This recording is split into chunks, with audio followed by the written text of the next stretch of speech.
Tagant sõitis üks auto sisse. Milleks see sõltub hästi palju sellest, mis on sinu eelnev kogemus. No, minul eelnevad kogemused olid väga positiivsed. Miks? Seepärast tavaliselt need inimesed, kes mul olid sisse sõidnud, olid väga meeldivalt käitunud, vabandanud ja nii edasi. Lisaks oli mul olnud eelnevalt kõrgem auto, millel oli taga konks olnud, ehk siis minu auto suurt viga ei saanud, sest nad jätsid konks otsa. Aga tookord oli mul väike auto ja konksu ka ei olnud.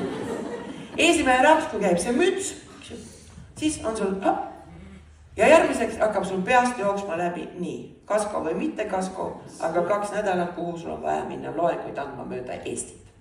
Ehk siis ärritus tõuseb.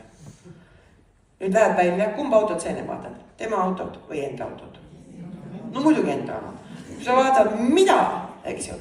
Ja siis vaatad, et tal ei olegi niisugust vigastust. Kuidas siis on? Kas siis viha kasvab või No kasvab. Nüüd sõltub hästi palju, kuidas see juht käitub, kes tuleb sealt uksest välja.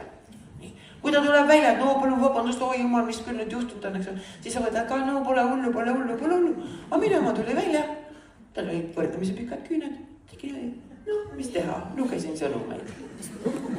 No muidugi nagu õige, kui vaadata tema vaatevinklust, sest tõesti, no mis teha, lugesin sõnumeid, sõitsin sulle sisse, ega see ei ole maailmale.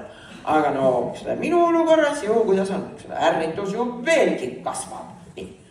Ainus asi, mis ma suutsin mõelda sel hetkel, oli see, et kui me paneme kinni ühe rea ja on tipptund, et see ei ole lihtsalt õige testi suhtes.